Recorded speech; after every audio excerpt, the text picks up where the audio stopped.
Hallelujah.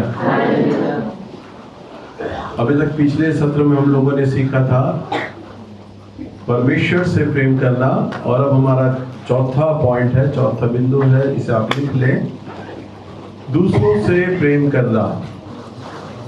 ये एक शिष्य के अंदर गुण होने चाहिए, जो गुण आप सीख रहे हैं, और इनमें से कोई भी गुण आपके अंदर विद्यमान है, आप इस पर ध्यान दे रहे हैं तो परमेश्वर आपकी ओर आकर्षित होते हैं। दूसरों से प्रेम करना चौथा बिंदु है। हमें दूसरों से प्रेम करना चाहिए क्योंकि प्रभु यीशु मसीह ने भी हमसे प्रेम किया है। ध्यान से सुनिए और इस बात को विचार करें, सोचें जो मैं बोलने जा रहा हूं कि प्रभु ने हमारी हर एक कमी को एक्सेप्ट किया है। हमारी हर एक कमी को उसने देखा है, जानता है और हमें स्वीकारा है उसने, हर एक कमी को। और आज भी हम लोगों में कमियां हैं, परंतु प्रभु के प्यार में कोई फर्क नहीं आता, कोई परिवर्तन नहीं होता। वो कभी हमें नहीं धोखा देता, ना कभी त्याग देता। सोचिए, जब प्रभु आपकी कमियों के बावजूद जब आपसे प्रेम करते हैं, तब आप लोगों की कमियों को देखते हैं और उन्हें त्याग देते हैं, छोड़ देते हैं। कई बार हमारे चर्च में ऐसे विश्वासी लोग आए जिन्होंने मेरे जीवन में या मेरे प्रचारकों के जीवन में या चर्च में छोटी छोटी कमियों को देखा और उन्होंने आना बंद कर दिया, छोड़ दिया, त्याग दिया। परंतु प्रभु का स्वभाव ऐसा है कि वो हमारी कमियों को नजरअंदाज करते हैं, हमारी कमियों को समझते हैं, हमें हमारा मन समझते हैं। वो जानते हैं कि परीक्षा में पड़ जाता है, कमजोर है, बार बार पाप में गिर जाता है, फिर भी वो हमें संभाले रहते हैं, हमसे प्रेम करते हैं, हमारी अगुवाई करते हैं, मार्गदर्शन करते हैं, हमें छोड़ते नहीं हैं कभी भी। पर आप विचार करें, आपको सामने वाले की कमी पता चलनी चाहिए, बस आप उसकी चुगलियां करना शुरू कर देते हैं, बुराइयां करना शुरू कर देते हैं, बताना शुरू कर देते हैं। आपको सिर्फ सामने वाले की कमी दिखाई दे जाए, आप उसे स्वीकारते नहीं हैं। पता नहीं क्या परिस्थिति रही होगी, किस कारण से इस व्यक्ति ने बोला होगा, क्या परिस्थितियां रही होंगी, किस कारण से इस व्यक्ति ने किया होगा। आप कभी विचार नहीं करते। आपको कमी पता चली और आपने सामने वाले आदमी से अपना संबंध तोड़ा, और खाली तोड़ा ही नहीं, वरन आपने उसकी बुराइयां भी करनी शुरू कर दी। पहले वही आपका पक्का दोस्त होता था, वही आपका साथी होता था, वही आपका सब कुछ होता था, और सिर्फ कमी पता चलने से। हमारा मनुष्य का स्वभाव है, मनुष्य की प्रवृत्ति है कि वो कमियों को एक्सेप्ट नहीं करता, स्वीकारता नहीं है। और हमारे प्रभु के अंदर ये सबसे बड़ी खूबी है, वो हमारी कमियों से ही प्यार करते हैं। हालेलुया। और प्रभु चाहते हैं कि आपका और मेरा मन, एक शिष्य का मन ऐसा ही होना चाहिए, बिल्कुल हूबहू प्रभु वाला मन, कि हम सामने वाले की कमियां जानते हैं ये गलत है, जानते हैं ये झूठ बोलता है, जानते हैं ये पैसे के पीछे मरता है, जानते हैं कि मुझसे मतलब निकाल रहा है, पर फिर भी आप उनसे प्रेम करते हैं। मेरे जीवन में ऐसे बहुत सारे लोग हैं, और बहुत सारे लोग आए और गए जिन्होंने मेरा इस्तेमाल किया। मेरी पत्नी कई बार कहती, तुम्हें समझ नहीं आता, वो तुम्हारा यूज कर रहा है। मेरी बहन मुझे समझाती, परिवार के लोग समझाते हैं, समझ नहीं आ रहा, वो इस्तेमाल करता है। मैंने कहा, मैं जानता हूं वो मेरा इस्तेमाल कर रहा है, मैं जानता हूं। मेरे प्रभु ने क्या कहा, यदि कोई तुझसे 1 किलोमीटर चलाए तो तू 2 किलोमीटर चले जाना, कुर्ता मांगे तो 2 भी दे देना। हालेलुया। मैं बच्चा नहीं, बालक नहीं हूं, आदमी को देखते ही समझ जाता हूं सामने वाले के मन में क्या है। परंतु परमेश्वर ने प्यार करना सिखाया। वो चाहते हैं कि जैसा मैं हूं, तुम्हारी कमियों को स्वीकारता हूं, वैसे ही तुम भी सामने वाले की कमियों को स्वीकारो। प्रभु यीशु मसीह के चेलों ने प्रभु से कहा, प्रभु हमें प्रार्थना करना सिखा। प्रभु ने कहा तो प्रार्थना यह है, पूरी प्रार्थना बताई और उन बीच की प्रार्थना में तुम्हें बता देता हूं, तुम्हें पता ही होगा। प्रभु ने कहा और तुम ये भी बोला करो, जिस प्रकार हम अपने अपराधियों को, जिस प्रकार तू हमारे अपराधों को माफ करता है, वैसे ही हम दूसरे अपराधियों को क्षमा करें। तो प्रभु हमारे क्या करता है? अपराधों को क्षमा करता है। परंतु प्रभु ने दूसरे अपराधियों के लिए भी, दूसरों की गलतियों के लिए भी, दूसरों की कमियों के लिए भी हमें ये बोला है कि हम उन्हें भी माफ करें। ये शिष्यता का बहुत बड़ा गुण है। अगर आपके अंदर सारी बातें हैं, वरदान है, दान है, सब कुछ है, वरदान तो प्रभु के अनुग्रह से प्राप्त होता है, उसमें आपकी काबिलियत नहीं है। परंतु अगर आपके अंदर ये गुण नहीं है, ये वाला गुण, तो वरदान भी मिट जाएगा, धुंधला जाएगा, क्योंकि आप दूसरों से प्रेम करना नहीं सीख पा रहे। सेवा का आधार ही यही है। अगर आपने लंबे रेस का घोड़ा बनना है, सेवा को लंबे स्तर पर ले जाना है, तो आपको दूसरों से प्रेम करना आना चाहिए। हालेलुया। बहुत गहरी बात है ये। आपको शायद बचकाना लगे, नहीं भैया हम तो सामने वाले से बात नहीं कर सकते, हमारी तो कुट्टी हो गई है, फलाने ने हमें चीट किया था, धोखा दिया था, हमारे लिए ये बोला था, हम तो उन्हें अच्छा अपना रिश्तेदार समझते थे, परंतु हम नहीं उनके साथ संबंध रखेंगे।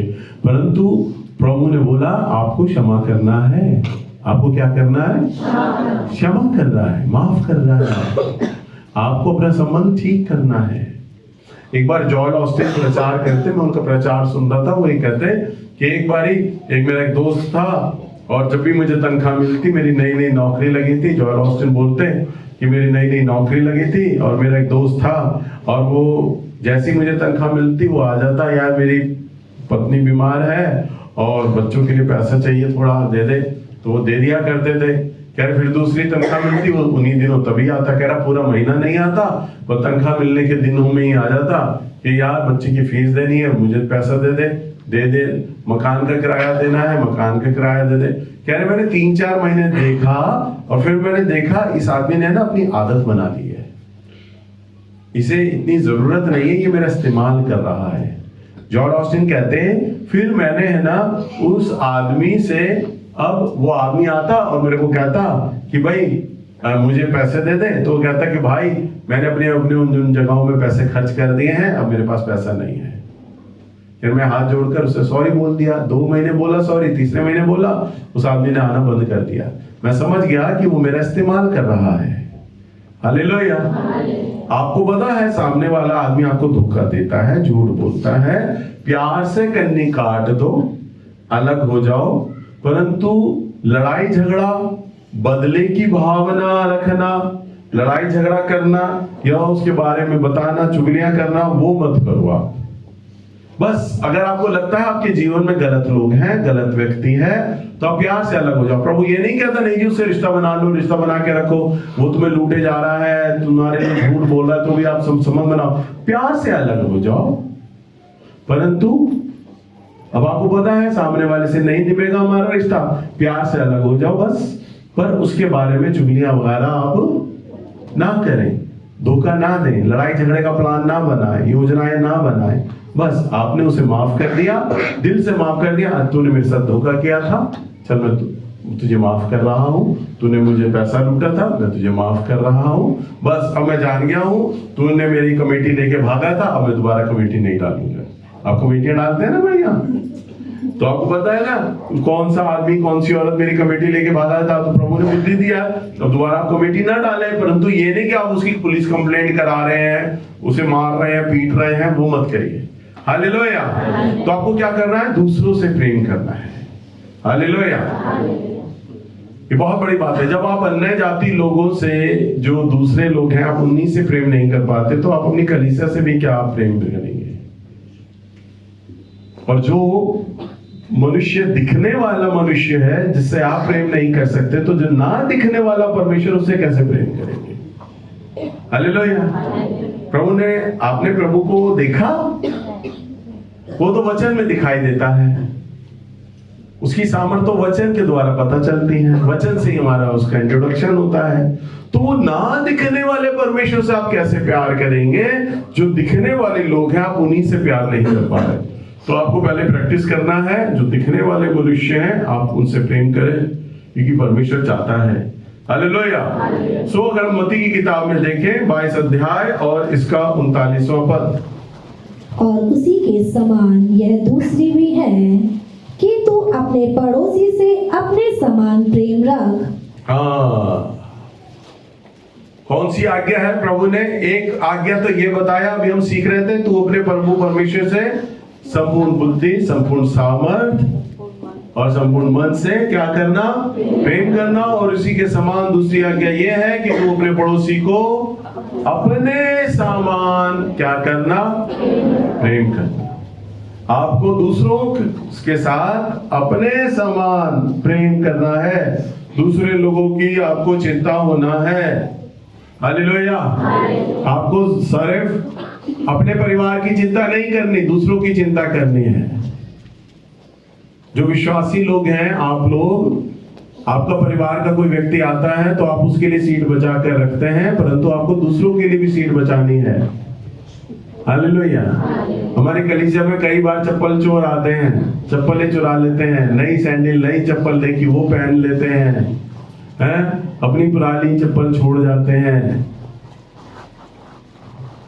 जिसकी चप्पल चोरी होती है वो कहती है भैया शायद धोखे से पहन गया। धोखे से नहीं, जूता एक ऐसी चीज है, चप्पल एक ऐसी चीज है, आप अंधेरे में भी पैर डालोगे ना, आपको पता चलेगा मेरी चप्पल है किसी और की है, एकदम पता चलता है। धोखा तो होता ही नहीं है किसी भी तरह, चाहे चप्पल का डिजाइन, रंग, रूप कैसा ही हो, पैर एकदम बताता है नहीं ये तेरी नहीं है। समझ पा रहे हैं ना? हाँ। तो जो चप्पल चोर है ना, वो पूरा प्लान बना के निकलता, आते हमारी कलीसिया में ही है। और हो सकता है जो चप्पल चोर इनमें से आप में से कोई बैठा हो, एक या दो जन बैठे हो, आपके अंदर ही पता थोड़ी ना है कौन है भाई, हैं? परंतु प्रभु तो यह सिखा रहे हैं आपको दूसरों से प्रेम करना है। और कैसा? अपने समान। आपको अपने समान प्यार करना है। सामने वाले की चप्पल चुराने के वक्त आपको ये विचार करना है, क्या ये चप्पल जो मैं चुराने जा रही हूँ कहीं ऐसा तो नहीं, ये अगर मेरी भी चुराई जाती तो मुझे, मेरे मन में क्या महसूस होता? जीवन में सामने वाले के लिए जो भी काम करने लगो ना, तो पहले अपने ऊपर वो चीज ले लो, अगर मेरे साथ हो ये चीज तो कैसा रहेगा। आपको अपने आप न्याय पता चल जाएगा, मैं क्या कर रहा हूं या क्या करने जा रही हूं। अपने समान, प्रभु ने बोला है अपने समान, बोलिए अपने समान। अपने समान। तो वो चीज है ना, आप अपने ऊपर लेके चलो। मुझे इज्जत अच्छी लगती है, हाँ मुझे सामने वाले को भी इज्जत देनी है। मुझे क्या प्यार अच्छा लगता है, हाँ मुझे प्यार सामने वाले को देना चाहिए। क्या मुझे अपमान अच्छा लगता है? नहीं, मुझे अच्छा नहीं लगता, तो मुझे दूसरे का भी अपमान नहीं करना चाहिए। क्या मुझे धोखा अच्छा लगता है? नहीं, मुझे धोखा अच्छा नहीं लगता, तो मुझे सामने वाले को भी धोखा नहीं देना चाहिए। क्या मुझे झूठ अच्छा लगेगा? कोई मेरे को झूठ बोले, ठगे? नहीं, मुझे अच्छा नहीं लगेगा, तो मुझे सामने वाले को भी झूठ नहीं बोलना है और सामने वाले को भी नहीं ठगना है। अपने समान। आपको दूसरे के साथ जब प्यार करना है ना, तो पहले आप अपने लिए विचार कर लें, क्या ये मेरे साथ ये चीज होगी तो क्या मुझे अच्छी या बुरी लगेगी? आपको साफ पता चलेगा। और अगर आपको जो चीज लग रही है ना, हाँ मुझे अच्छी लगेगी, तो सामने वाले के लिए कीजिए, अगर बुरी लगती है तो मत कीजिए। ये प्रभु ने एक पूरा मापदंड हमें दिया है और आपको अपने समान प्यार करना है। यहां पर एक बार जब हमारा चर्च आरंभ हुआ था, तो जो भाई मार्क है वो मेरे साथ लुधियाना गए, हम लोग लुधियाना गए और एक सेमिनार था। एक प्रभु के दास थे, सिंगापुर से आए हुए थे और उन्होंने एक गवाही दी। वहां पर बताया कि बीते दिनों में टर्की देश, टर्की जिसे इंग्लिश में कहते हैं टर्की, मुस्लिम कंट्री है वहां पर, और बताया गया कि वहां पर है ना बहुत भारी भूकंप आया है और हजारों लोग मर गए, बेघर हो गए, बच्चे बेघर हो गए माता पिता से, अनाथ हो गए हैं, खाने का नहीं, पीने का नहीं, दवाइयाँ नहीं। तो कई कंट्रियां हेल्प करने लगी, थोड़ा थोड़ा भेजने लगी अपने हिसाब से। तो पास्टर चार्ल्स कैरन बताते हैं कि मुझे प्रभु ने बोझ दिया, तू तुर्की के लोगों की हेल्प कर, मदद कर। और वो कहते हैं हमारा छोटा सा चर्च है, कोई बड़े धनाढ्य लोग भी नहीं मेरे साथ जुड़े हुए, अमीर लोग भी नहीं। और मैं विचार करने लगा मैं कैसे उनकी मदद करूं। तो प्रभु ने उन्हें विचार दिया कि जितने भी प्रभु के दास लोग हैं, चर्चेज हैं, वहां तू जा और अपने इस दर्शन को बांट, मैंने तुझे आज्ञा दी है, जाकर बता। तो वो कहते हैं मैं सब चर्चेस में जाता, परमिशन लेता, कोई चर्च मुझे बोलता, इजाजत दे देता, कोई चर्च मुझे मना कर देता। तो आप लोगों ने मेन लाइन चर्च में एक मेथोडिस्ट चर्च का नाम सुना होगा, जैसे ढाका मेथोडिस्ट चर्च है, तो ऐसे मेथोडिस्ट चर्च ने भी वर्ल्ड वाइड है, हर देश में है। तो सिंगापुर में भी एक मेथोडिस्ट चर्च था और वहाँ के जो पास्टर थे वो पास्टर चार्ल्स कैरन को अच्छे से जानते थे। तो पास्टर चार्ल्स ने सोचा मैं उस पास्टर से मिलता हूँ और मैं उनको भी अपनी ये गवाही बताता हूँ। उन्होंने अपना दर्शन रखा, शाम के वक्त गए। पास्टर चार्ल्स कहते हैं जो मेथोडिस्ट चर्च के पास्टर और उनकी पत्नी बैठे हुए थे, और जब उन्होंने मेरा दर्शन सुना, उन्होंने कहा आपका दर्शन अच्छा लगा हमें सुन के, हम भी प्रार्थना करेंगे कि प्रभु आपको इस कार्य में जरूर मदद करे, परंतु वो कहते हैं हम आपसे क्षमा चाहते हैं, हम आपकी मदद नहीं कर सकते, क्योंकि हमारा जितने भी मेन लाइन चर्च हैं वो पूरे साल का बजट बना के चलते हैं। पूरे साल में हम इस तरह की मीटिंगें करेंगे, ये हमारे चर्च में इतना इतना खर्चा होगा, जैसे देश का बजट बनता है ना, वो चर्च का बजट बनाते हैं। तो इन चीज़ों में खर्चा करना है हमें, तो उस हिसाब से चलते हैं वो। तो उन्होंने कहा हमारा जो बजट से हम बाहर चल रहे हैं और हमारा बजट खुद शॉर्ट है, पैसा हमें आना है, हमें भेंट लेना है, हम तो खुद लोगों को अनाउंस कर रहे हैं कि आप भेंट दें, दशमांश दें, ताकि बजट पूरा हो सके, और हमारा तो पैसा खुद शॉर्ट है। पर हम प्रार्थना करेंगे आप दोनों के लिए कि प्रभु आपके दर्शन को पूरा करें। उन दोनों ने ये बोला। और पास्टर चार्ल्स बताते, मैं शनिवार की रात को बोला तो मैं बड़ा मायूस होकर बोला गया, उनका तो बड़ा चर्च था, अगर वो इजाज़त दे देते तो उनके यहाँ तो बड़े पढ़े लिखे बड़े धनाढ्य लोग आते हैं, बहुत मुझे पैसा मिल सकता था तुर्की देश के लोगों के लिए। तो मायूस होके आ गए। सुबह सुबह बताते पास्टर चार्ल्स कि अचानक मेरे पास मेथोडिस्ट चर्च के पास्टर का फोन आता है, कहते पास्टर साहब आप हमको रात को प्रभु का जो दर्शन बांट के गए ना, हम दोनों पति पत्नी बेचैन रहे, हम सो नहीं पाए, हमें नींद ही नहीं लग रही थी, और हमें बार बार हमारे मन में ये आ रहा था, हमने पास्टर चार्ल्स को मना करके अच्छा नहीं किया। उन्होंने कहा पास्टर चार्ल्स आप आ जाओ और हमारे चर्च में अपने दर्शन को रखो और भेंट ले लो।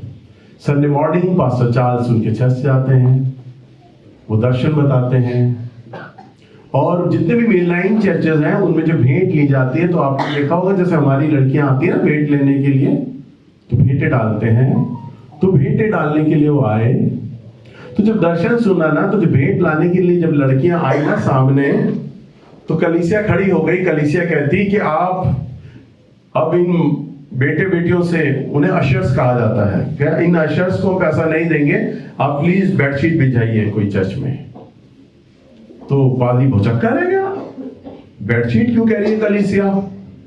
तो उनका चलो बेडशीट मंगाते हैं। बेडशीट यूं पुलपिट के सामने डाल दी, बड़ी चादर बिछा दी, लोग आए, सोने की चेन, बटुए पूरे खाली कर करके जा रहे। मेन लाइन चर्च का पादरी यूं देख रहा, हम हफ्तों से दशमांश पे प्रचार कर रहे हैं, भेंटों पे प्रचार कर रहे हैं, हम बोल रहे हैं हमें चर्च के लिए रेनोवेशन के लिए पैसा चाहिए, पंखे लगाने, हमने ये करना है, हम ये सभाएं करेंगे, लोग पैसे नहीं देते, हम क्या थक गए। और ना तो बात कोई और बाहर का पादरी आया और लोग अपने बटुए खाली कर रहे हैं, चीनी डाल रहे हैं। वो कह रहे पूरी ऐसी चादर दान से भर गई कि मुझे गठिया बांधनी पड़ी चारों कोनों को पकड़ के। हालेलुया। और लोगों ने दिया। उसके बाद उस पास्टर ने तुर्की देश की गवर्नमेंट से बात किया कि भाई मैं आना चाहता हूं और मेरे चर्च से 2-4 लोग हैं, हम आना चाहते हैं, हम आपके लोगों के लिए कपड़े, दवाइयाँ, खाना लेकर आना चाहते हैं, आप हमें आने का परमिशन दे। वीजा फॉर्मेलिटी की बात हुई, वहाँ की गवर्नमेंट ने इजाजत दे दिया तुर्की के लिए, आ जाओ आप हमारे देश में मदद करो आके। और वो जो सिंगापुर के पादरी थे वो गए, वहाँ पे लोगों की मदद किया, फिर फ्लाइट पकड़कर वापस आए। उसके बाद फिर उन्होंने डोनेशन रेज किया दूसरे चर्चों में। अब धीरे धीरे पास्टर चार्ल्स का नाम पूरे सिंगापुर में फैलता चला गया। फलाना पास्टर है, टर्की देश के लिए डोनेशन मांग रहा है। मेथोडिस्ट चर्च के पास्टर ने फलाने पास्टर को बोला। अब हुआ क्या, मेथोडिस्ट चर्च का पास्टर ने अगला संडे आया, अगले संडे का फिर डोनेशन हुआ, अगले संडे का फिर डोनेशन हुआ।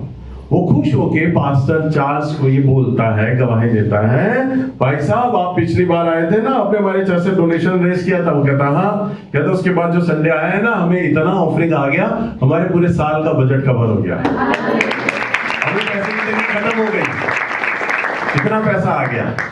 प्रभु का वचन कहता है ना, जो दूसरे की खेती सींचता है उसकी भी सींची जाएगी। हालेलुया। वो मेन लाइन चर्च वो विचार करने लग गए कि हमारा बजट पूरा हो, हमारे को घर में तो खाने को है नहीं, हमारे चर्च के लिए तो पैसा है नहीं, हम दूसरे के चर्च के लिए पैसा क्यों दें। ज्यादातर विश्वासी पादरी लोग, प्रचारक लोग, कलीसिया के अगुवे, विश्वासी लोग ये सोचने लगते हैं अभी हमारे घर के लिए तो खाना है नहीं, हम दूसरे के लिए घर कैसे भेजें। हालेलुया। समझ रहे हैं ना आप लोग? भाई मैं तो पादरी हूं, मैं पहले अपने चर्च का सोचूंगा। आप विश्वासी लोग हो, पहले आप अपना घर का सोचोगे ना, है ना।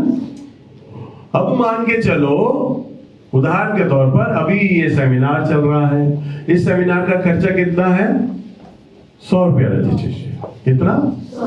संभव है भी कई लोगों ने नहीं दिए होंगे, शायद नहीं दिए होंगे, है ना, कई लोगों ने नहीं दिए होंगे। तो मैं किसी की कमी नहीं निकाल रहा, दोष नहीं निकाल रहा, पर मैं आपको सिखा रहा हूं। सुनो जरा, कुछ किसी कारण से हमारे कलीसिया के अपने लोग हैं, हम हर एक परिवार को जानते हैं, इसके पास पैसा नहीं है, शायद नहीं दे सकता, ये बेटा ये बेटी नहीं दे सकता, परंतु ये सेमिनार में आने लायक हैं ये लोग, इन्हें आना चाहिए, पर पैसे के अभाव से नहीं आ पा रहे। तो कई बार हमारे प्रचारक लोग उनकी तरफ से रजिस्ट्रेशन दे देते हैं। वो सोचते हैं नहीं, इनका तो प्रार्थना का जीवन है, इन्हें तो आना चाहिए। अभी बीते दिनों में क्या हुआ, हमारे चर्च में हमारे एक भाई ने, प्रचारक ने, मैं नाम नहीं बताऊंगा, नहीं तो प्रचारक का नाम बताऊंगा तो परिवार भी संदेह में आ जाएगा। तो प्रचारक ने, उस परिवार ने आके बोला, भैया हम बहुत गरीब हैं, खाने की भी लाले हैं, और आप हमारा रजिस्ट्रेशन दे दो सेमिनार का। वो हमारे उस प्रचारक भाई ने पूरे परिवार का रजिस्ट्रेशन दे दिया। देने के बाद सेमिनार अटेंड हुआ। सेमिनार के बाद पूरा परिवार गांव चला गया शादी में। खाने को पैसे नहीं थे, रजिस्ट्रेशन के पैसे नहीं थे, पर शादी में चले गए पूरा परिवार। ट्रेन पकड़ के शादी अटेंड की, खर्चा किया, लेना देना भी किया, परंतु रजिस्ट्रेशन के पैसे नहीं थे। हालेलुया। तो आपको क्या करना चाहिए? ये विचारधारा रखनी चाहिए। आपको मालूम है ऐसा होना चाहिए। अभी क्या सीख रहे हैं? दूसरों से प्रेम करने वाला। जो दूसरे की खेती सींचता है उसकी भी खेती सींची जाएगी। आपको तो ये होना चाहिए, भैया 100 रुपया रजिस्ट्रेशन है, मैं अपने परिवार से अकेला आ रहा हूं, पर मैं 100 रुपए अपने भी दे रहा हूं, और लो 200 रुपए अलग से फालतू, 300 रुपए अलग से फालतू लो। हो सकता है भैया कई लोग ऐसे हो जो रजिस्ट्रेशन नहीं दे पा रहे होंगे, तो ये पैसा आप उनमें जोड़ लेना, ऐसा कर लो। तो रजिस्ट्रेशन लेने वाला ये बोलेगा, नहीं बहन, नहीं भाई, रजिस्ट्रेशन का पैसा सब लोगों का आ गया है और पूरा हो रहा। आपसे रजिस्ट्रेशन लेने वाला झूठ भी नहीं बोलेगा, नहीं नहीं अच्छा है लाओ दे दो, तो कहेगा नहीं पूरा हो गया है, आ गया है पैसा। तो आप कहना कि नहीं कोई बात नहीं, राशन में लगा लो, प्रभु के काम में लगा लो, हलवाई के पैसे में देने में लगा लो, आप ले लो मेरे से, ले लो, मैं दे रहा हूं, क्योंकि आप दूसरे की खेती सींचने जा रहे हो। हालेलुया। जब आप दूसरे की खेती सींचोगे ना, तो आपकी खेती खुद सींच जाएगी। ये मेरा प्रभु बोलता है। हालेलुया। अरे प्रभु ने इतना अच्छा बोला आपसे।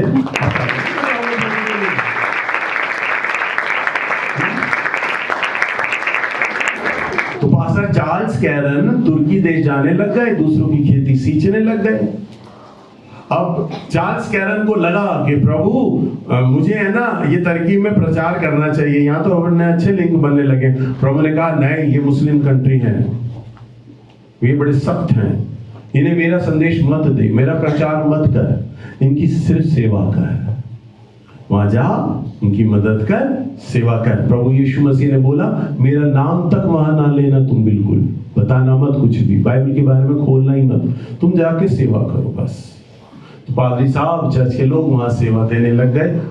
उन्होंने प्रोजेक्टर में दिखाया, कईयों के उन्होंने मकान बना दिए, कपड़े लेके दे दिए, हजारों लोगों की सहायता करी। कई चर्च सिंगापुर के आंख बंद करके पास्टर चार्ल्स को पैसा देने लग गए। या सिंगापुर की गवर्नमेंट को जब पता चला है कि सिंगापुर का एक पादरी है, उसके चर्च के लोग हैं, वो टर्की जा रहे हैं वहां पर मदद करने के लिए, तो सिंगापुर गवर्नमेंट ने कहा हमारे जितना भी सिंगापुर का फ्लाइट है वो सारा फ्री आपके लिए और आपके चर्च के लोगों के लिए, जाओ मदद करो। और टर्की देश ने भी कहा जब टर्की से तुम सिंगापुर आओगे तो हमारे देश का भी फ्लाइट फ्री है तुम्हारे लिए। दोनों तरफ से आने जाने जहाज फ्री हो गया। अब वो हर हफ्ते, हर 15 दिन में आने जाने लग गए। वहां से वो सिंगापुर से डोनेशन रेस करते और टर्की में जाते और वहां प्रचार करते। धीरे धीरे बताने लग गए मेरे लिए टर्की के रास्ते खुल रहे हैं, वहां की गवर्नमेंट से भी मेरे अच्छे संबंध हो रहे हैं, वहां के जो बड़े बड़े लीडर हैं उनसे मेरे अच्छे संबंध हो रहे हैं और मेरा जाना आना शुरू हो गया है। प्रभु ने कहा मैं तुझे बताऊंगा कि तुझे कब मेरा सुसमाचार प्रचार करना है, अभी प्रचार नहीं करना, अभी वहां की सख्त जमीन है, अभी बीज मत डालना, अभी तो कंकड़ पत्थर निकालने का वक्त है, बस जाके सेवा कर। हालेलुया। तो ना उनके धर्म के लोग, ना उनकी जाति के लोग, ना उनके देश के लोग, फिर भी प्रभु ने उन्हें क्या सिखाया, जाके दूसरों से प्रेम करो, दूसरों से। और दूसरों के प्रेम करने में इतनी बड़ी सामर्थ है, बताओ ये सामर्थ ही तो है। सामर्थ हम कई बार क्या सोचते हैं, लोग गिरेंगे तो ही वो सामर्थ्य दिखाई देती है? कई बार किसी प्रचारक के समय में जब लोग गिरने लगते हैं ना तो लोग कहते हैं अरे कितना सामर्थी प्रचारक है? नहीं, सामर्थ देखो वो दे रहे हैं तो सामर्थ है। सामर्थ क्या है? लोगों के मन खुल रहे हैं। मेनलाइन चर्च का पादरी कहता मैं बोलता हूं तो लोग डोनेशन नहीं दे रहे, आपको लोग बोल रहे चादर बिछा लो हम दान देने पर हैं। दूसरे चर्चों के मन खुल गए देने के लिए। सोचो गवर्नमेंट के मन खुल गए देने के लिए। गवर्नमेंट कह रही है तुम तो सेवा के लिए जा रहे हो, ऐसी घूमने थोड़ी ना जा रहे हो, जाओ हम फ्री कर रहे हैं एयर। दोनों देशों ने एयर, दोनों देशों ने जहाज उनके लिए फ्री कर दिए, उनके और उनके चर्च के लोगों की। ये सामर्थ है। हालेलुया। जब तक प्रभु किसी का मन ना खोले ना, कोई भी 1 रुपया सामने वाले को नहीं दे सकता, कुछ नहीं कर सकता। हमारे चर्च के लिए लोग बनाने के लिए लोग 50-50 हजार, 1-1 लाख लोग दे रहे हैं, अपनी कमियों को रोककर, अपनी जरूरतों को रोककर। तो ये क्या है? सामर्थ्य ही तो है ये। न कौन देता है किसी के लिए? लोगों ने अपने परिवार की जरूरतों को रोका, अपने घर की चीजों को रोक लिया, पर लोग पैसा दे रहे हैं 1 लाख 50-50 हजार। अभी 2 दिन में 3 परिवारों ने मेरे घर में आके पैसा दे दिया 1,35,000। कौन है दे रहा? सामर्थ है परमेश्वर की। सामर्थ कहां से प्राप्त होती है आपको? सिर्फ दूसरों से प्रेम करने से प्राप्त होती है। अगर आप दूसरों से प्रेम करने लगेंगे तो आपके पास वह सामर्थ आ जाएगी कि परमेश्वर लोगों के मन आपके लिए खोलने लग जाएगा। आप दूसरे की खेती सींचेंगे ना, आपकी भी खेती सींची जाएगी। हालेलुया।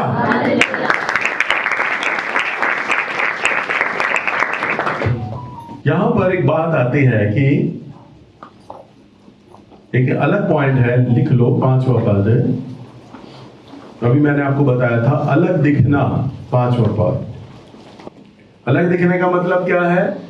ज्यादातर हमारा जो सोच रहता है, जो विचारधारा रहती है, वो क्या रहती है? बुरा मत मानिएगा जो मैं बोलने जा रहा हूं।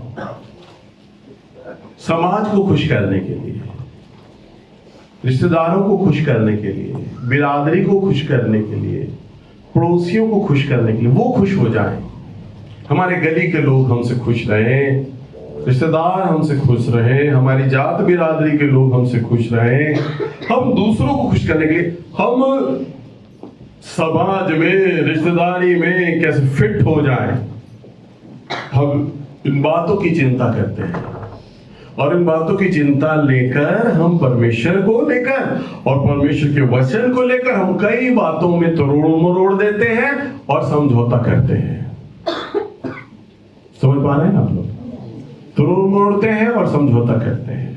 हम कभी भी ये नहीं चाहते कि हम अलग दिखें। देखिए, सुनिए ध्यान से, प्रभु का जो वचन है ना, कहीं भी आपको ये नहीं बोलता कि मैं एक जैसा हूं। आप कुछ भी पढ़ लो, गीता पढ़ लो, कुरान पढ़ लो, वेद पढ़ लो, ग्रंथ पढ़ लो, दुनिया के जितने भी ग्रंथ पढ़ लो ना, उन सब में बातें एक जैसी हैं। मैंने पंजाबी में प्रचार किया, जो मैं प्रचार करने जाता ना, पंजाबी लोग कहते थे भैया इक्को ही है। तो सबको लगता है एक जैसा ही है, एक जैसा नहीं है। बाइबल तो सबसे अलग बोलती है। परमेश्वर का वचन तो हर चीज से सबसे अलग बोलता है, हर ग्रंथ से। दुनिया के जितने भी धर्म ग्रंथ है ना, इन सबसे अलग ही बोलता है परमेश्वर का वचन, बाइबल। हालेलुया। इसलिए विरोध किसका है? जो अलग दिखाई दे रहा है। समझ पा रहे हैं? जो अलग दिखाई दे रहा है। तो हमारे, मैं तो छोटा था ना, हमारी वो कहानी थी एक किताब के अंदर कि हंसों का झुंड होता है और कौवा जाता है। तो मैं जाऊं तो वो काला बदरंग होता है, सारे हंस चोट मारते हैं और वो कहता है मैं हंसों की तरह तो सुंदर हूं नहीं, मैं इनकी तरह दिखने लगूं। तो वो भी क्या करता है, जो हंसों के जो पंख होते हैं वो इधर उधर पड़े होते हैं, वो भी अपने पैरों में लगा लेता है, दुम में बांध लेता है और वो हंस में फिर चला जाता है। हंस, सारे लोग हंस इतना देखकर गुस्सा खाते हैं। एक तो कौवा हमसे रंग रूप में मैच नहीं करता और हम जैसा दिखने के लिए हमारे पंख लगाकर आ गया है, और है तो ये कौवा। उसे सब फूंक मार मार के मार देते। पता नहीं आपने कहानी पढ़ी या नहीं पढ़ी, हम तो छोटे थे तो पढ़ते थे। कौवा चला हंस की चाल, कहावत है ना, और अपनी चाल भी भूल गया। आप ऐसे कौवे मत बनिए, आप हंस की चाल मत चलिए। वैसे तो प्रभु ने आपको हंस से भी स्वर्ण हंस बनाया, बहुत सुंदर। पर मैं आपको एक कहावत के रूप में बोल रहा हूं, आप दूसरों की चाल में मत चलिए। बिरादरी कैसी चाल चलती है, हम भी वो चाल चलें, हम भी उनमें फिट हो जाएंगे। रिश्तेदार कैसी चाल चलते हैं, हम भी उनमें फिट हो जाएंगे। देखो, प्रभु यीशु मसीह ने साफ साफ बोल दिया था, प्रभु के पीछे चल रहे हो, मैं ये ना समझो मैं तुमसे मेल कराने आया हूं, बल्कि मैं तो तलवार चलाने आया हूं। हालेलुया। प्रभु ने कह दिया, मैं पिता को उसके पुत्र से, माँ को उसके बेटे से और सास को उसकी बहू से अलग करने आया हूं। वो तो कहता मैं अलग करने आया हूं, वो तो तलवार चलवाने वाला हूं। हालेलुया। अब पढ़िए मत्ती की किताब 5 अध्याय और इसका 16 पद है। उसी प्रकार तुम्हारा उजियाला मनुष्यों के सामने चमके, कि वे तुम्हारे भले कामों को देखकर तुम्हारे पिता की जो स्वर्ग में है बड़ाई करे। क्या कहता है? उसी प्रकार तुम्हारा उजियाला औरों के सामने चमके। क्या चमके? क्या चमके? उजियाला। बोलिए उजियाला। तो प्रभु आपको आपका उजियाला दिखाना चाहता है, और वो कहता है तुम्हारे भले कामों को देखकर जो तुम्हारा पिता स्वर्ग में है बड़ाई करे। कौन करे बड़ाई? बोलिए कौन करे? आवाज नहीं निकल रही। तुम्हारा पिता जो स्वर्ग में है बड़ाई करे। तो आप किसकी बड़ाई लेना चाहते हो? परमेश्वर की। झूठ बोले कौवा काटे, काले कौवे से डरियो। अरे आप मनुष्य की बड़ाई लेना चाहते हैं, क्यों कह रहे हो झूठ? रिश्तेदारों की बड़ाई लेना चाहते हैं, पड़ोसियों की बड़ाई लेना चाहते हैं। हम बुरे ना बने, दोनों हाथों में लड्डू रखेंगे, ये वाला भी और ये वाला भी, प्रभु का लड्डू भी और बिरादरी का लड्डू भी, रिश्तेदारों का लड्डू भी। देखो सुनो, मैं रिश्तेदारों से ये नहीं कह रहा कि रिश्तेदारों से कुट्टी कर लो, रिश्तेदारी छोड़ दो, समाज छोड़ दो, परंतु जहां पर जो बात आड़े आती है परमेश्वर के वचन को लेकर, प्रभु को लेकर, वहां पे आप समझौता नहीं कीजिए। अगर समझौता आपको अगर करना पड़े तो इस दशा में करिए कि मैं इसलिए समझौता कर रहा हूं प्रभु जी कि ये व्यक्ति को मैं प्रभु में लाऊंगा, मेरा ये लक्ष्य है। तब पिता स्वर्ग में जो है वो बड़ाई करेगा आपकी। अगर आप समझौता इसलिए कर देते हैं, नहीं इस आदमी से मेरी कुट्टी हो जाएगी, रिश्तेदारी बिगड़ जाएगी, मेरी बिटिया की शादी में नहीं आएंगे रिश्तेदार, बेटे की शादी में नहीं आएंगे, तो बना के चलनी तो पड़ेगी। तो सोचिए, आप रिश्तेदारों को, परिवार के लोगों को प्रभु में नहीं लाना चाहते, परंतु आप उनमें फिट होना चाहते हैं, मनुष्य की बढ़ाई लेना चाहते हैं, तो ये जान लीजिएगा परमेश्वर की बढ़ाई आप प्राप्त नहीं कर पाएंगे। हाँ, एक विकल्प है, अगर आप समझौता तब उस दशा में कर सकते हैं जब आपका ये लक्ष्य हो कि प्रभु इस परिवार को, मैंने इस रिश्तेदार को हूँ बहु प्रभु आपके भवन में लाना, आपके चरणों में लाना, ये व्यक्ति आपको जान ले, आपको अपना मुक्तिदाता ग्रहण कर ले। मैं जानता हूं आप सच्चे ईश्वर हैं, वह भी आपको जानने पाए आप सच्चे ईश्वर हैं। इसलिए समझ पा रहे हैं आप लोग? एक बार मैं एक सच्ची घटना बताता हूं। मैं साधु सुंदर सिंह की किताब पढ़ रहा था, सब लोग ध्यान से सुनना। किसकी? साधु सुंदर सिंह की। साधु सुंदर सिंह हरिद्वार में जाते हैं प्रभु यीशु मसीह का प्रचार करने के लिए। बताओ कहां गए?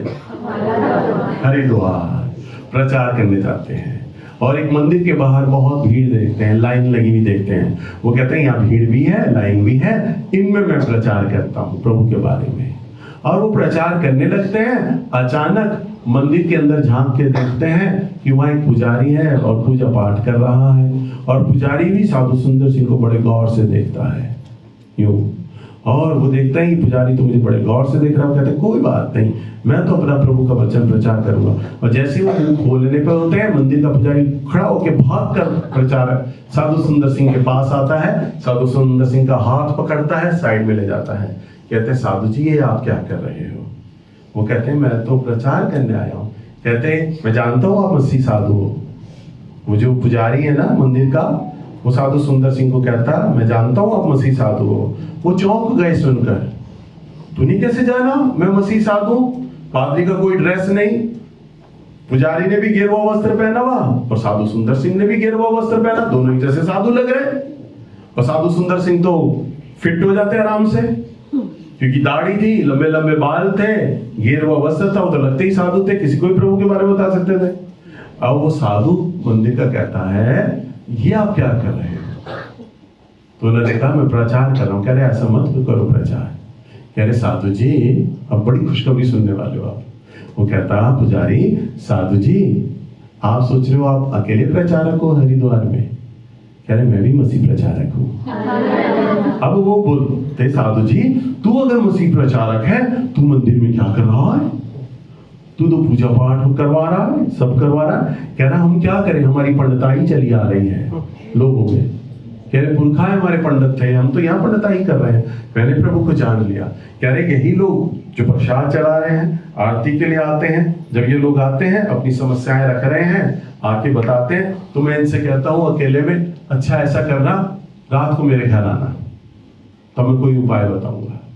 तो वो खुश हो जाते हैं, अच्छा हमारी समस्या का उपाय पुजारी जी के पास है, घर में बुलाए हम जाएंगे।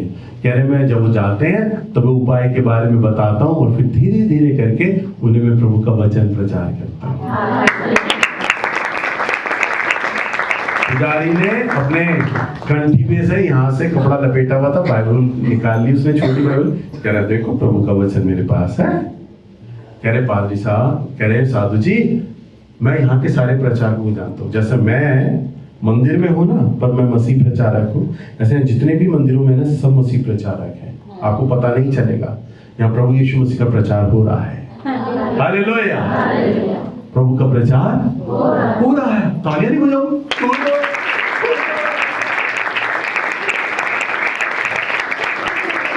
क्या आप और मैं नहीं पहुंच सकते? प्रभु का हाथ कौन रोकेगा यार? समझ नहीं आता, उसके हाथ को कौन पकड़े हैं? ये लोग आके चर्चों में नारे लगाते, तोड़ते रहते, माइक को तोड़ देते हैं, क्रूस को तोड़ते, सोचते हैं मसीह का काम रुक जाएगा। अरे उसके काम को कौन रोक सकता है? हालेलुया, कोई नहीं रोक सकता। वो तो मौलवियों को पकड़ ले, ग्रंथियों को पकड़ ले, पंडितों को पकड़ ले, उन्हीं से प्रचार करा ले। वो कहता नहीं है यदि तुम चुप रहे तो पत्थर चल रहा होगा। हालेलुया। तो वो तो अपनी सेवा लेना सबसे जानता है। अब आप सोचिए, वो कहता है कि तुम बढ़ाई किससे चाहोगे? परमेश्वर से चाहोगे, अगर तुम्हारा लक्ष्य ये होना चाहिए, मेरा वो पड़ोसी, मेरा वो रिश्तेदार प्रभु को जान ले।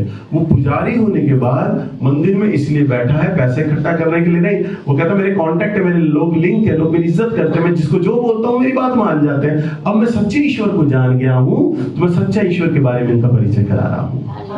मैंने बता रहा हूँ कि प्रभु कौन है, प्रभु यीशु कौन है। तुम्हारा उपाय उपायों में नहीं है, तुम्हारा उपाय तो मसीह के लहू में छिपा है। हालेलुया। मैं उनको वो सिखाता हूँ, मैं इसलिए उनमें घुला मिला हूँ। तो आप रिश्तेदारों में किस लिए घुले मिले हैं? बताओ ना, किस लिए समाज में घुले मिले हैं, किस लिए बिरादरी में? अगर आप उन्हें प्रभु के चरणों में लाना चाहते हैं तो परमेश्वर आपका मन जानता है। हाँ, इसलिए घुले मिले हैं ताकि ये मेरे पास लेके आएंगे। अगर आप इसलिए प्रभु के वचन को नकारते हैं, पतरस के समान समझौता, मैं रिश्तेदारों के उसमें नहीं हूँ, विरोध में नहीं हूँ। आप सोचे भैया ने आज वचन प्रचार किया, रिश्तेदारी तोड़ दें जी, फिर शॉर्ट पे जाके बोले। अगले संडे में आपसे पूछूं क्या सीखा था सेमिनार में? समाज से बात नहीं करनी, रिश्तेदारों से रिश्तेदारी तोड़ देनी। भैया ये सिखाया था आपने। वाह, क्या सीखे हो तुम। हालेलुया। मेरा कहने का मतलब ये नहीं है समाज से बोलना बंद कर दो, रिश्तेदारों से रिश्तेदारी तोड़नी बंद कर दो। पौलुस ने कहा हम संसार के हैं परंतु फिर भी हम संसार के नहीं हैं। हालेलुया। हमें रिश्तेदारों तक, गली मोहल्ले लोगों तक उतना संबंध बनाना है जितना जायज हो। जहां पर प्रभु की बातें आ जाती हैं, जहां पर परमेश्वर का वचन आ जाता है, जिस बात को प्रभु का वचन काटने लगे ना, वहां पर आपको समझौता नहीं करना। हालेलुया। क्योंकि आपको क्या करना है? अलग दिखना है। अलग कैसे दिखोगे? जब आप उनके समान काम नहीं करोगे, तभी तो आपकी गवाही ठहरेगी। अगर आप पंखों को लगाकर, अगर कौवे हैं और पंखों को लगाकर हंसों में जाओगे तो ठोकरे खाओगे, नोचेंगे वो। आपको तो अलग दिखना है। लिखा है क्या है? तुम्हारा उजियाला औरों के समान ऐसा चमके कि तुम्हारे भले कामों को देखकर जो तुम्हारे पिता की है स्वर्ग में बड़ाई करें। तो प्रभु आपकी बड़ाई करना चाहता है। मैं ये नहीं पूछूंगा कि कितने लोग हैं जो प्रभु की बड़ाई चाहते हैं, नहीं तो सब हाथ खड़ा कर देंगे, मुझे पता है। परंतु बड़ाई का काम तो तब दिखाई देगा जब आप बड़ाई वाले काम प्रभु के लिए करेंगे। हालेलुया। यहां पर हम एक और पॉइंट को देखते हैं, खुद को नकारना। खुद को नकारना, छठवां पॉइंट। लूका की किताब 9 अध्याय और इसका 23 पद। अपने आप का इनकार करना। उसने सबसे कहा, यदि कोई मेरे पीछे आना चाहे तो अपने आप ही से इनकार करे और प्रतिदिन अपना क्रूस उठाए हुए मेरे पीछे हो ले। प्रभु के चेले में एक विशेषता ये होनी चाहिए कि वो अपने आप का इनकार करना जानता हो। वो क्या जानता हो? अपने आप का इनकार करना। उसने कहा यदि कोई मेरे पीछे, कंडीशन है यदि। वो ये नहीं कहता तुम सब आ जाओ। यदि कोई, या 100 लोग हैं, उन 100 लोगों में से प्रभु बोल रहा है यदि 2 लोग हैं, 5 लोग हैं, 100 में से 1 लोग हैं, और यदि कोई मेरे पीछे आना चाहे तो अपने आप का क्या कर दे? इनकार करे और प्रतिदिन का क्रूस उठाए और मेरे पीछे हो ले। बड़ी 2 गंभीर बातें हैं प्रभु के पीछे चलने की चेले के लिए। क्या? अपने आप का इनकार करना और प्रतिदिन का क्रूस उठाना। क्रूस क्या दिखाता है? बताओ, क्रूस क्या दिखाता है? क्रूस पे जो हुआ था आपको अच्छा लगता है? चर्च में बड़ा अच्छा लगता है, गले में भी अच्छा लगता है, वैसे नहीं, लटकना अच्छा नहीं लगता। हालेलुया। क्रूस दिखाता है बलिदान। क्या दिखाता है? बलिदान। प्रभु कहते हैं पहले अपने आप का इनकार करना है और प्रतिदिन का क्रूस उठाना है, यानी प्रतिदिन का बलिदान करना है आपको। प्रतिदिन का, यानी क्या होना चाहिए? आपका बलिदानी मन होना चाहिए। हर एक बात के लिए, हर एक चीज के लिए आप बलिदान करते चले जाओ। समझ पा रहे हैं आप? पहले अपने आप का इनकार करना। मेरा नाम हो ना हो, लोग मुझे जाने या ना जाने, मेरी बड़ाई हो या ना हो, परंतु कोई फर्क नहीं, मैं अपने नाम का इनकार कर रहा हूं। हालेलुया। मैंने अपने चर्च में क्यों किया? आप अगर बाहर के चर्चेस में जाएंगे तो बाहर के चर्चेस में जो पादरी है अकेला वही प्रचार करता है, वही, उसकी बीवी प्रचार करेगी या पादरी करेगा बस, या बेटा। रटे रटाए कलीसिया के एक या दो ही लोग होते हैं जो पादरी के दाएं बाएं वाले लोग होते हैं, वही बाइबल पढ़ते हैं और वही दान लेते हैं। परंतु मैंने अपने चर्च को क्या बनाया? ये चर्च नेल्स बेंजामिन का नहीं, पूरी कलीसिया का है। क्यों बोलता हूं? यहाँ बलिदानी मन है।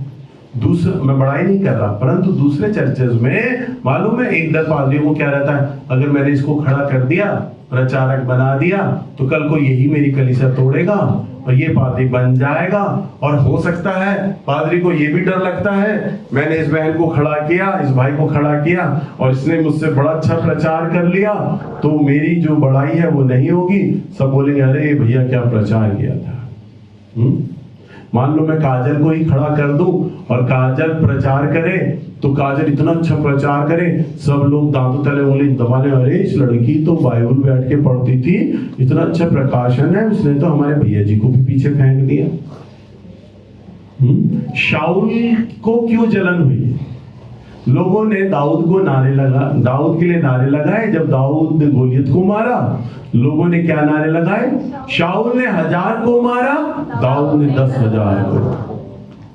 पादरियों को यही तो डर लगता है, हम कलीसिया में खड़ा कर देंगे लोगों को, और अगर उन्होंने अच्छा प्रचार किया तो ऐसा ना हो कि लोग हमें पादरी साहब कहना बंद कर दें, उसको पादरी साहब बोले, उसको दीदी भैया बोले, और उससे कहें, और हमसे ही कल को बोलेंगे लोग आके कि फलाने को खड़ा करो, वो तो बड़ा अच्छा प्रचार करती है। तो हमारी जो रिस्पेक्ट है ना, हमारी जो पूछ है वो खत्म हो जाएगी। इसलिए पादरी लोग खड़ा नहीं करते।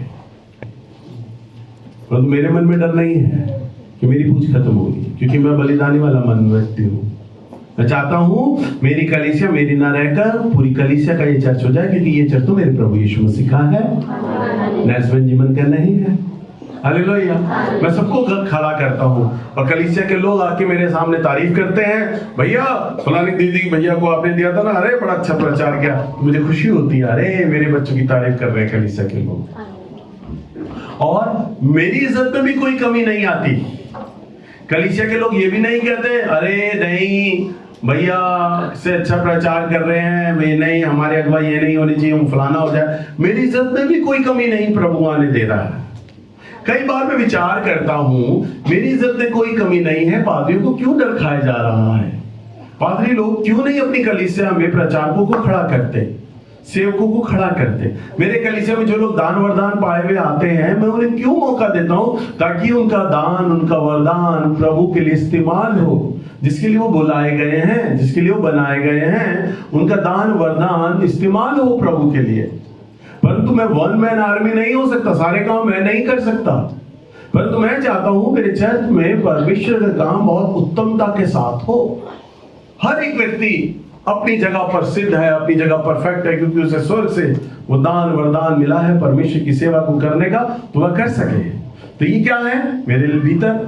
बलिदानी मन, कि मैं अपना सैक्रिफाइस कर रहा हूं, मैं अपना समय काट रहा हूं और मैं अपना चर्च दूसरे के हाथ में दे रहा हूं। बल्कि मुझे प्रचार करना चाहिए था, परंतु मैं पीछे बैठ जाता हूं, वो प्रचार कर रहा होता है मेरे सामने वाला, और मुझे पता होता है इसके प्रचार में कहां क्या कमियां जा रही हैं, क्या गलतियां जा रही हैं। बाद में मैं नीचे बताता हूं, बेटा प्रचार में ये कमी थी, ये गलती थी, इसको ऐसे ठीक करना था, इसको ऐसे बोलना था, इसको ऐसे चीज रखना था। मुझे पता होता है ये नौसिखिया है, मेरे से कम जानता है, सिखा रहा है, परंतु मुझे तो तैयार करना है ना नए प्रचारकों को अपने चर्च में, क्योंकि प्रभु का काम बहुत बड़ा है। अकेला नेल्स बेंजामिन नहीं करेगा, सब लोगों को करना है, इसलिए सब लोगों को तैयार करना है। हालेलुया। तो जब आप अपने आप का इनकार करेंगे, मेरी इज्जत नहीं हो रही ना, दूसरे की इज्जत हो रही है, दूसरा आगे बढ़ना चाहिए। जब आप अपने आप का इनकार करते हैं और प्रभु के पीछे चलते हैं, तो परमेश्वर आपकी बढ़ाई करता है। हालेलुया। एक बहुत सुंदर गवाही मैंने साधु सुंदर सिंह की पढ़ी। वो एक बार बताते, साधु सुंदर सिंह है ना, कभी भी गेरुआ वस्त्र पहने रहते थे, उसके ऊपर कोई गर्म स्वेटर कोट नहीं पहनते थे। और वो लद्दाख गए और लद्दाख में बहुत ठंड। मालूम है लद्दाख का टेम्परेचर क्या रहता है? -40, 45। माइनस का मतलब समझते हैं? अभी जो ठंड चल रही है ना, मिनिमम जो ठंड चल रही है दिल्ली में 12 और 13 चल रही है। अगर आप वेदर चेक करोगे, मिनिमम ठंड जब रात में बहुत ज्यादा ठंड पड़ती है तो 12 या 13 पे आती है। अब ठंड कैसे बढ़ती है अब बताता हूं। 12 ज्यादा ठंड, 11 और ज्यादा ठंड, 10 और ज्यादा ठंड, 8 और ज्यादा ठंड, 5 और ज्यादा ठंड, 2 और ज्यादा ठंड, 1 और ज्यादा ठंड, और जब 0 आ जाती है तो पानी जमने लग जाता है, बर्फ पड़ने लग जाएगी दिल्ली में जैसे ही 0 आएगा। जैसे अब 0 के बाद भी जब ज्यादा ठंड पड़ेगी तो कहेंगे -0, -1 और ज्यादा ठंड, माइनस और ज्यादा ठंड पड़ी -4, -5, ऐसी -40, -45 लद्दाख में ठंड रहती है। और वो गेरुआ वस्त्र में बर्फ में चले जा रहे थे, बताते हैं। और वो कहते हैं मेरे होठ, मेरा शरीर नीला पड़ रहा था ठंड के मारे। एक तो बर्फ में और कुछ गर्म कपड़ा नहीं पहना हुआ, और बर्फ में चले जा रहे, नंगे पैर, तल में ठंडे जम की तरह। अभी मेरा बेटा गया था शान, वो बता रहा था कि पापा जब हम लद्दाख में थे तो लद्दाख में से जब मैंने जेब से मोबाइल निकाला ना फोन करने के लिए आपको, कह रहे मेरे से ना बटन नहीं दबाए जा रहे थे मोबाइल पे, हथेलियां जम गई थी, उंगलियां जम गई थी ठंड के मारे। कार में हीटर जल रहा था, हीटर से निकले थे, हम चाय पीने के लिए रुके तो अकड़ा पड़ा था शरीर, मोबाइल के बटन नहीं दबाए जा रहे थे, इतनी जमाने वाली ठंड थी कि मोबाइल के बटन तक नहीं प्रेस कर पा रहे। बताओ। तो साधु सुंदर सिंह ऐसी ठंड में, और वो बताते हैं कि वो बर्फ पे चल रहे हैं, एक पैर धंस जाए यूं करके पिंडली तक धंस जाए, और फिर उस पैर को निकालते, फिर अगला पैर रखते, फिर उस पैर को निकालते बड़ी मुश्किल से, ऐसे से, और ऐसे से वो कई किलोमीटर की उनकी यात्रा थी। बर्फ में बैठ नहीं सकते थे, लेट नहीं सकते थे, बर्फबारी हो जाएगी और मर जाएंगे। उन्हें जाना था दूसरे गांव, वो चलते जा रहे थे। कह रहे वहां पर देखा एक मिलिट्री का आदमी, वो बिल्कुल अधमुआ, बर्फ में धंसा हुआ। उन्होंने उसे चेक किया, उसकी सांस चल रही थी। साधु सुंदर सिंह ने सोचा क्या करूं, यहाँ कोई दूर तक नहीं है जो इसकी मदद आके करे, इसे मैं छोड़ भी नहीं सकता, नहीं तो ये मर जाएगा, मैं आगे जाऊंगा तो प्रभु की सेवा के लिए निकला हूं, अगर इसे छोड़ दूंगा तो थोड़ी देर में मर जाएगा, और कहां तक मैं चलूं, मुझे तो गांव भी नहीं पता, दूर तक बर्फ ही बर्फ दिखाई दे रही है, रेत के समान। तो साधु सुंदर सिंह ने कहा नहीं मैं इसे ले लेता हूं, तो उसको अपने कंधे पे उन्होंने डाल लिया, यूं लेके। शरीर कमजोर साधु सुंदर सिंह का, उस भारी भरकम जवान को उन्होंने कंधे पे डाल लिया। बर्फ में पैर धसे जा रहे हैं, चलते जा रहे हैं, कई किलोमीटर उन्होंने बर्फ में चले, और एक गांव पहुंचे। गांव पहुंच के उन्होंने बोला फटाफट वैद्य को बुलाओ, क्योंकि उन्हें मिलिट्री वाले आदमी की चिंता थी। वैद्य आया उस गांव का, और दोनों को वैद्य ने चेक किया, मिलिट्री वाले आदमी को और साधु सुंदर सिंह को। कहा शुक्र है आप दोनों बच गए। क्यों बच गए? क्योंकि उसने बताया साधु जी जितनी दूरी से आप चल के आ रहे हो ना, आप भी बर्फ में मर जाते, और ये आदमी तो बहुत पहले ही मर जाता, पर ये इसलिए बच गया क्योंकि आपने कंधे पर ले रखा था ना, आपके दोनों की जिस्म की गर्मी साथ में टच हो गई, दोनों को शरीर से गर्मी मिल रही थी, उसके बदन की गर्मी आपको और आपके बदन की गर्मी उसको, इसलिए आप बर्फ में बच गए और आप आ गए। तब साधु सुंदर सिंह को पवित्र आत्मा ने वचन याद दिलाया, यदि कोई अपने लिए अपने प्राण बचाने के लिए उसे बचाएगा तो वह उसे गवा देगा, और यदि कोई अपने प्राणों को गवाएगा तो वो उसको बचा लेगा। हालेलुया। साधु सुंदर सिंह कहते मैंने अपने प्राणों को बचाने के लिए मैंने गवाना छोड़ दिया, और परंतु क्या कर लिया, मैंने अपने प्राणों को क्या किया, बचा लिया। आपकी तरह कोई अगर आदमी होता वो देखता अरे ये तो मरने पर है, चलो चलो चलो भागो भागो भागो, बर्फ पड़ रही है, ठंड हो रही है, अरे मर जाएगा, आप में से तो कोई कहेगा ना लेके चले थे, कहाँ पागल है, बर्फ में पैर धंसे जा रहे हैं, ये तो मर जाएगा थोड़ी देर में। बाहर चले जाएं, गांव पहुंचेंगे, पुलिस वालों को बता देंगे ये हुआ है, बस। रोड पे लोगों के एक्सीडेंट हो जाते हैं। अभी मैं YouTube पर देख रहा था, एक आदमी का एक्सीडेंट हुआ, उसका लीवर में लोहा फंसा, उसके ब्लड निकल रहा, वो कहता है मुझे अस्पताल ले चलो, ले चलो। लोग वीडियो बना रहे हैं, ओए होए आपका कहाँ, यहाँ पे गुर्दा फट गया, ओहो बहुत ब्लड आ रहा है, ओह आपकी मदद कोई नहीं कर रहा। देखिए भाई साहब, यहाँ पर एक आदमी है, इनका एक्सीडेंट हो गया है, पर कोई मदद नहीं कर रहा। वो कह रहा है अरे मेरे को तू ले जा, वीडियो मत बना, मुझे ले चल। वो बेचारा बोलता रह गया और मर भी गया। और वो कह रहे देखिए यहाँ पर मदद ना मिलने के कारण एक आदमी की मृत्यु हो गई। बताओ आप भी ऐसे ही करोगे? वो बर्फ में वीडियो बनाते हैं, दिखाएंगे, इंस्टा पे डालेंगे, स्टेटस लगाएंगे। एक आदमी में बर्फ में मिला था, बेचारा बुहार लगा रहा था, हमने छोड़ दिया। हालेलुया, ऐसा ही तो होता है। हम चलते हैं बाइक में, कार में, स्कूटर में, क्या हुआ भाई साहब, क्या हुआ? अरे भाई साहब रोड पे जा रहा था, गिर गया, बड़ी चोट लगी मेरे को, जवान लड़का था जी, सर फट गया। कोई ले जा रहा है पता नहीं? कोई नहीं, भाई साहब वीडियो बना रहे। अच्छा बोलो पुलिस को फोन करो, आएगी, हम जा रहे हैं।